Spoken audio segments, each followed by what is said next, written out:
we'll do the live thing first. Like,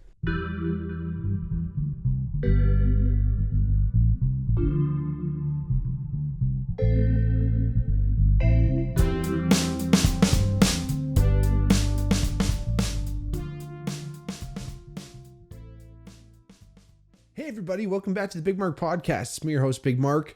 If it's your first time watching, welcome. If not, welcome back. Like I always say, if you ever wanted to reach out to the podcast, let us know any thoughts, feelings, wanted to hear a topic of interest, or wanted to come on the podcast, hit us up on our DMs at the Bigmark podcast or at the Bigmark pod on our Instagram or on our Twitter. If you wanted to donate to the podcast, check out our Patreon, patreon.com/thebigmarkpod. If you're watching on YouTube, please like and subscribe to the channel. Let us know that you're watching. But if you subscribe and follow along, you'll know when our next videos are dropping. And again, spread the word. If you like what you hear, tell a friend. If everyone tells a friend, we can double the podcast overnight. So again, thank you so much. I really appreciate everyone listening. I appreciate you taking the time and spending it here. I'm looking forward to doing this episode, but it's obviously, it's one where, I want to, approach it with, seriousness and respect, because obviously it was, it concerns a loss of life, and a significant one at that, but it's also such a very interesting story. And again, it's always, there's that fine line of treading, next to morbidity. And, but again, at the end of this, an interesting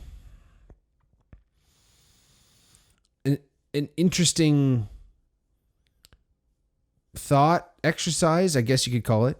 Or an interesting example of willpower and, survival in the face of adversity, but then also an interesting footnote in such a larger story that was, World War II and, what ended World War II. Obviously with, Oppenheimer coming out in theaters, a lot of people are thinking about this, and come July 30th of this year, July 30th, 2023 will mark the 78th anniversary of the sinking of the USS Indianapolis. That's what we're going to be talking about today. And a lot of the information I'm pulling today comes from a post by Michael J. Hancock. He's an archives technician at the National Archives at College Park, Maryland. And it's an interesting piece that he wrote, but it's our jumping off point today, because there's other bits of information. It's just an interesting story through and through. And it's also a story that kind of has touched pop culture in several ways, but most notably in the motion picture Jaws. So sometimes a movie can provide a history lesson in its story arc, an event that few in the audience are familiar with. Again,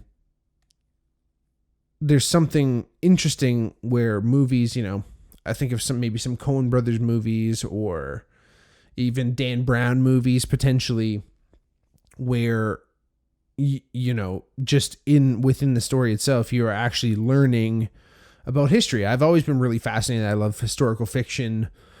I mentioned Dan Brown's movies, but obviously he wrote books that the movies are based on, and really interesting because something about being entertained, but also learning something at the same time.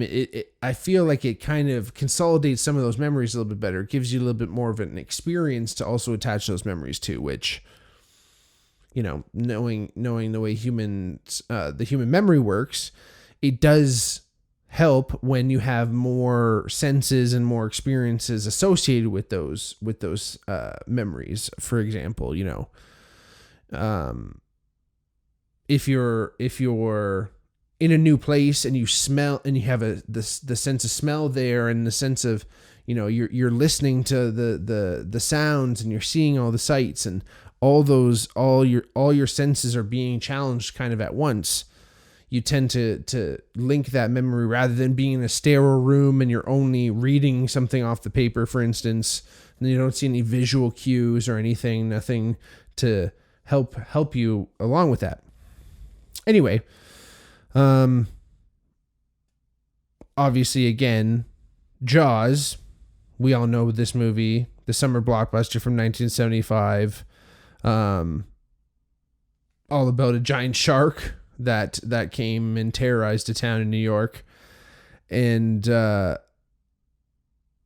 it also introduced us to Quint, the salty sailor hired to hunt down the toothy predator that was menacing swimmers on Amity Island. And during a moment of gravitas, miles from shore aboard the fishing vessel Orca, Quint explains the origin story of his nautical tattoo. He reveals to the others that he was a survivor of the USS Indianapolis, the heavy cruiser that shipped the first atomic bomb to the tiny island of Tinian, and was subsequently sunk by 2 Japanese torpedoes. It was a bleak scene steeped in maritime tragedy. The speech goes a little something like this. Japanese submarine slammed 2 torpedoes into her side, Chief. You know what? Let's see how good of a Quint impression I can do here. Japanese submarine slammed 2 torpedoes into her side, Chief. We was coming back from the island of Tinian to Leyte. We just delivered the bomb. The Hiroshima bomb. 1,100 men went into the water. The vessel went down in 12 minutes. Didn't see the first shark for about half hour. Tiger. 13-footer. You know how we knew that in the water, Chief? You can tell by looking from the dorsal to the tail. What we didn't know was that our bomb mission was so secret, no distress signal had been sent. They didn't even list us overdue for a week. Very first light, Chief, sharks come cruising by, so we formed ourselves into tight groups.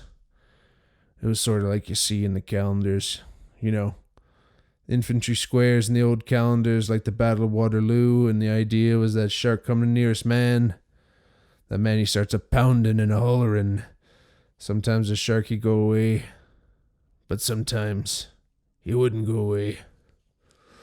Sometimes that shark look right at you, right in your eyes. And the thing about a shark is he's got lifeless eyes, black eyes, like a doll's eyes. When he come at you, he doesn't even seem to be living till he bites you. And those black eyes roll over white, and then you hear that terrible high-pitched screaming. The ocean turns red, and despite all your pounding and your hollering, these sharks come in and they rip you to pieces. By the end of that first dawn, lost 100 men. I don't know how many sharks were there, maybe 1,000. I don't know how many men. They averaged 6 an hour. Thursday morning, Chief, I bumped into a friend of mine, Herbie Robinson from Cleveland. Baseball player, bosun's mate. Thought he was asleep.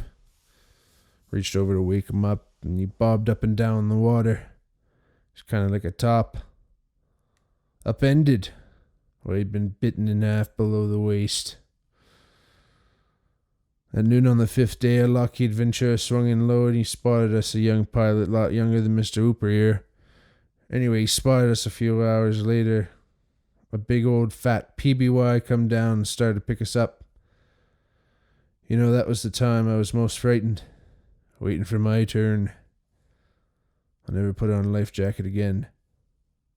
So, 1,100 men went into the water. 316 men come out. The sharks took the rest. June 29th, 1945. Anyway, we delivered the bomb.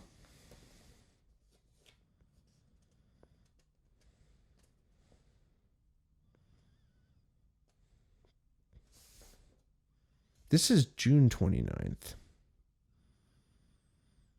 But all my research says July. Listen here, Quinty. Spielberg, get your shit together. Anywho,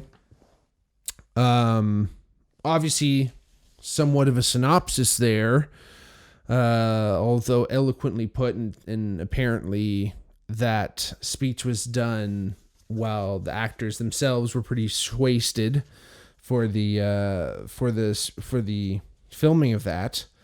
But again, pretty good idea of what happened. The USS Indianapolis was a Portland-class heavy cruiser of the United States Navy, named obviously for the city of Indianapolis, Indiana.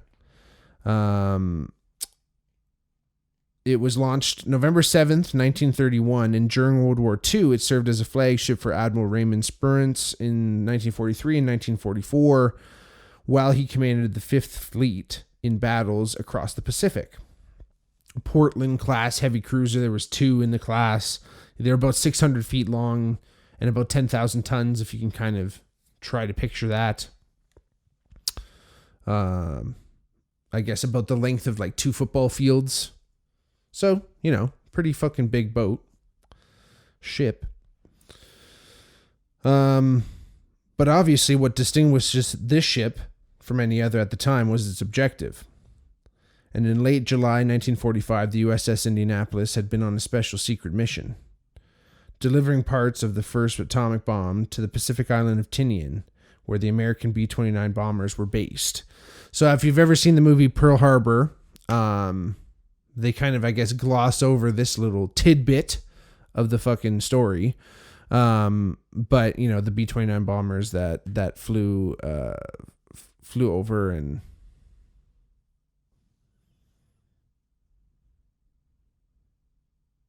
Anyway, those are the ones that I think they took off of the aircraft carriers. There was that whole bit where they were trying to learn it, whatever, Alec Baldwin. But obviously it was so secret because they had to obviously move the parts of the bomb. That's a logistical challenge for the Allies, because again, they obviously don't want any of this stuff infiltrated, but you can't fly around with it because that's pretty dangerous, I'm sure. But you want to, well, obviously they dropped the bomb, but again, unless you're going to you're flying that mission to then drop that bomb, you want to make sure that this thing gets there in one piece. And obviously they took it on a ship and they hid it on this ship that's not normally like a cargo ship, but yet it was so secret they didn't even many people in the U.S. Navy, or the Navy, I guess at the time, but a lot of the U.S. military at the time didn't even know that this mission was even taking place. And that's just how the military works. Everything's compartmentalized.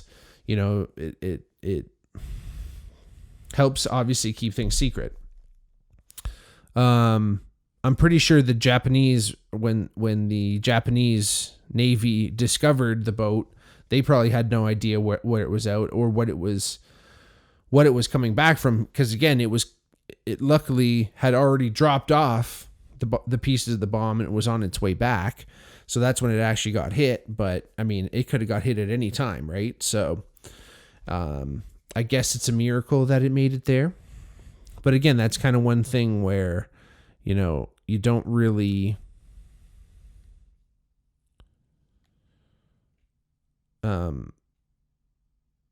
you don't really know all the moving pieces that kind of go into such a big deal. And really, if the way you look at it, if you're interested in any of World War II history, essentially all of it slowly leads up to the moments that they drop the bombs.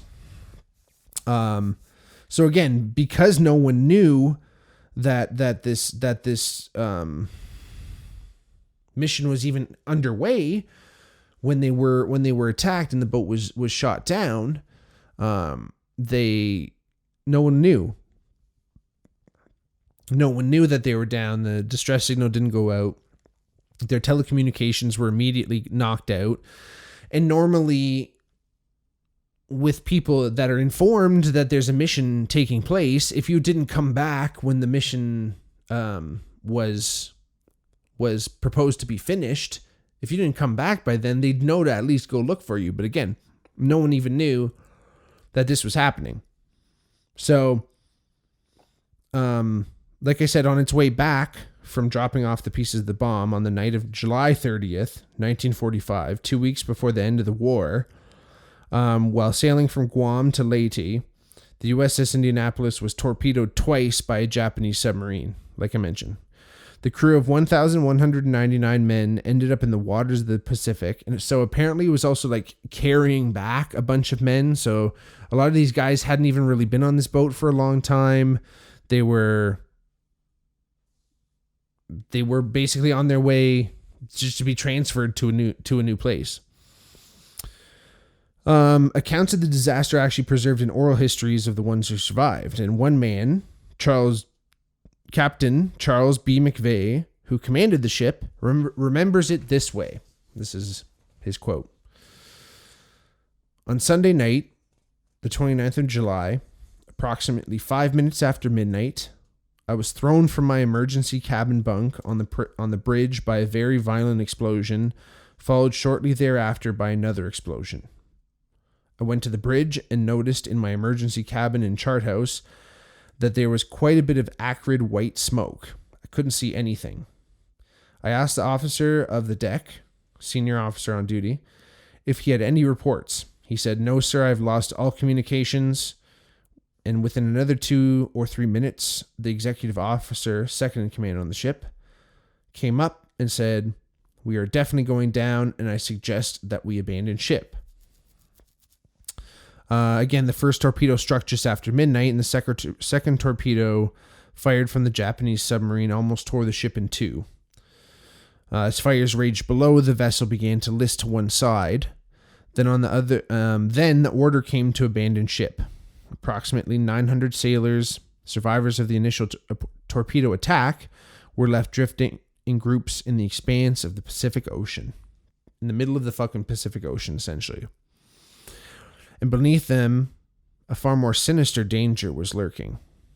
Hundreds of sharks, drawn in by the carnage of the disaster, moved towards the survivors. Now, they think these sharks were either oceanic white tips, maybe tigers.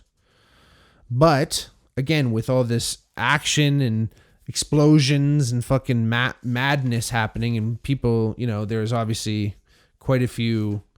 If the crew was almost 1,200 and there was only about 900 that went into the water, you already lost about 300 in the initial explosion. And, those guys obviously are bleeding and that's attracting, and it's bringing all these sharks in, and they're feeding on the dead from the explosions. And eventually they finished them. They went through them, ate them up. And the sharks turned their attention towards those who were still alive. And a lot of them were alive, but they were also injured too, bleeding into the water, covered in fucking oil. Like, it's not like a lot of the oil from the ship, like the ship went down apparently, like it was quick. Like it went down again. It was essentially cut in half by these torpedoes. So it went down fucking mad quick. And but it leaves like all the oil and gas, like all the shit that was running the ship is all smashed to bits, and it's all on the surface of the water.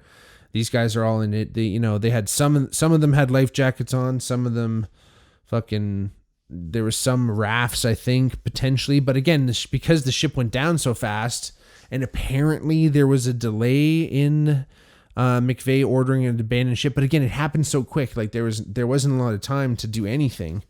So a lot of the life-saving measures weren't able to actually carry out. Although they were able to find some provisions and some food that was left, they still had to fucking battle these sharks. And some of the men found that pounding the water and kicking and yelling when the sharks approached helped deter some of them. It kind of kept them away. But again, many decided that grouping together was their best defense. But again, every time a shark would come and grab someone from the outside of those groups, a cloud of blood in the water would fall, and followed by more screaming and thrashing would only encourage more sharks to strike.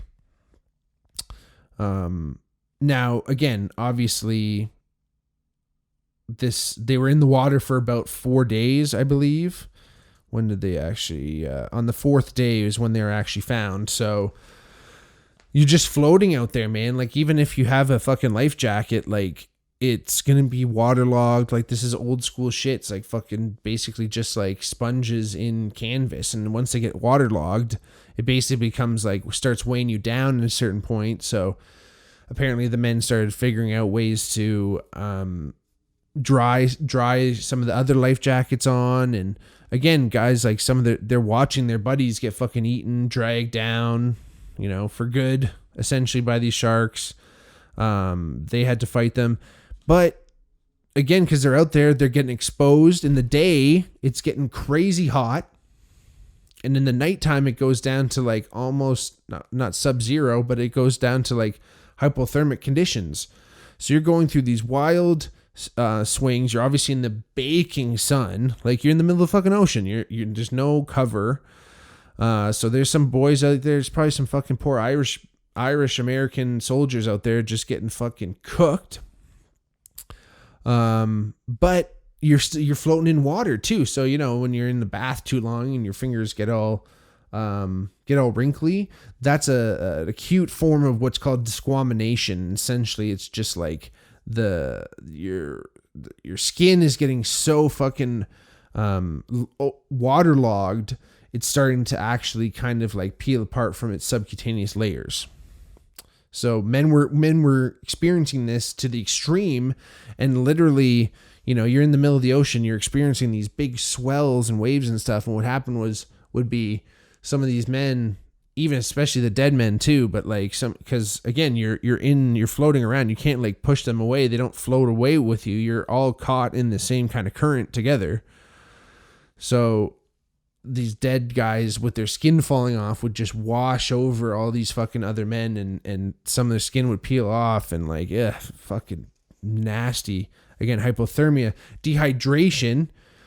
Apparently it rained a couple times while the guys were out there and they were able to get some water, but guys are scared, are trying to drink the fucking seawater, and obviously these guys are all soldiers, so they know at least basic, but they know at least some advanced, I'm sure, sea survival techniques. So you're not supposed to drink the water. Do not drink the salt water. But some men became desperate, and then you get like weird hallucinations and shit, and like there'd be guys that'd be like, hey, swim down here a couple feet. Like there's a bar down here.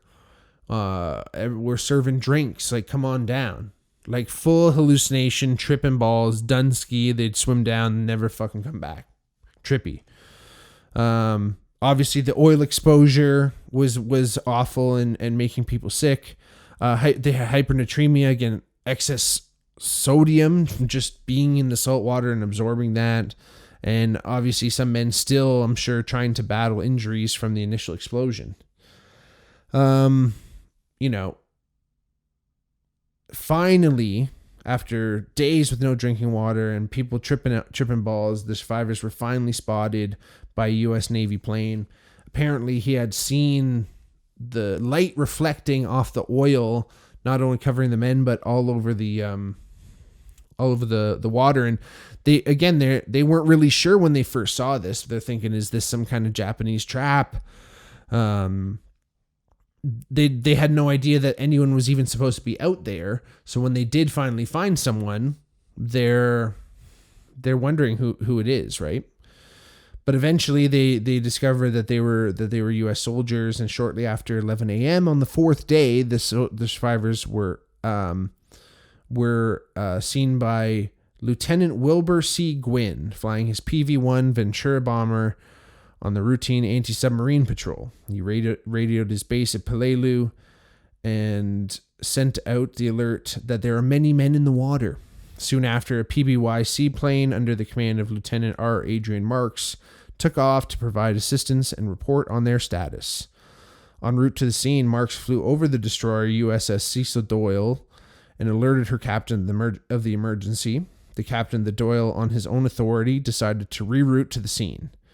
Arriving hours ahead of the Doyle, Marks's crew dropped rubber rafts and supplies as they witnessed continuing shark attacks. And disregarding orders not to land at sea, the pilot touched down and began taxiing to pick up the survivors. So again, he wasn't supposed to actually go down, and it's just seeing the carnage and the madness and everything that's going down. Obviously, Marks made his own move, and as darkness set in, and as Marks waited for the rescue vessels, he pulled men from the water into his aircraft, and unfortunately, his maneuvers rendered the plane useless, but they started tying some of the survivors to the wings with parachute cords just to get them out of the water. The pilot and his crew rescued a total of 56 men, and one signaled a total of 7 Navy ships converged on the site and rescued the remaining men. Only 317 sailors survived. That's a lot of fucking people to die. Again, 900 going in the water, right? You know, that's a lot of people to witness die over 4 days and be in pretty close contact to that. So who knows some of these horrors of war, man? Like, we wonder why some of our grandparents were all fucked up. Like, this shit is wild. To add insult to injury in some ways, Captain McVeigh was then court-martialed, and he was charged with failure to order men to abandon ship and hazarding the ship, aka like putting the ship in danger, by not zigzagging. So apparently, I guess there's a evasive maneuver technique you can take when faced with a submarine, is this zigzag technique. But I don't even know when they actually even identified this Japanese submarine. And actually, the commander of the submarine, Captain Mochitsuru Hashimoto, said it wouldn't have made a difference. So whether he was zigzagging or not, he was fucking going down. And there was some remorse shown by the Japanese commanders, but who knows? Maybe that was just in hindsight, so to speak. Many of the men themselves didn't blame McVeigh, the captain, for the sinking of the ship, but some of the families of the men who died held him responsible and sent him letters like "Merry Christmas, Captain." It'd be a lot nicer Christmas if you hadn't killed my son. Shit like that. Like, he was just getting awful shit, and he inevitably killed himself in 1968. He shot himself on his lawn. And I guess he was found holding a toy sailor, a little toy figurine, and he was 70 years old. And again, you talk about perseverance, you talk about just living through that too, right? Like, you think about some of those guys. It's like, where did they end up in life? What does that do to you? Do you ever go back in the water? And it becomes this famous thing where your story goes down in history, but I'm sure you never want to fucking tell the story. You never want to hear it again. Like, so many of our grandparents never talked about this stuff either, right? So you can fucking totally see why. But it's so fascinating that, again, just every moment, it seemed, of World War II just required moments of just such great sacrifice, and sometimes sacrificing that seemed unnecessary. And obviously nature intervened here in a way too, in a strange, terrible way. But it's one of the many interesting facets of world history, and especially history of World War II. Hopefully an episode, in addition to many others that I'll cover again. If you are interested, go check out our other episode on Operation Paperclip.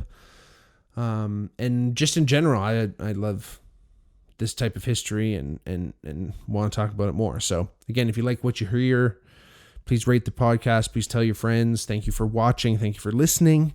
Really appreciate it. And again, spread the word. Share the podcast if you like it. Hit us up on our DMs at the Bigmark Podcast, at the Bigmark Pod. Check out our Patreon, patreon.com/thebigmarkpod. Anything you need, please reach out. I'm here to listen. I want to talk. I want to hear you. Get out there. Learn some more about history. Peace. Peace.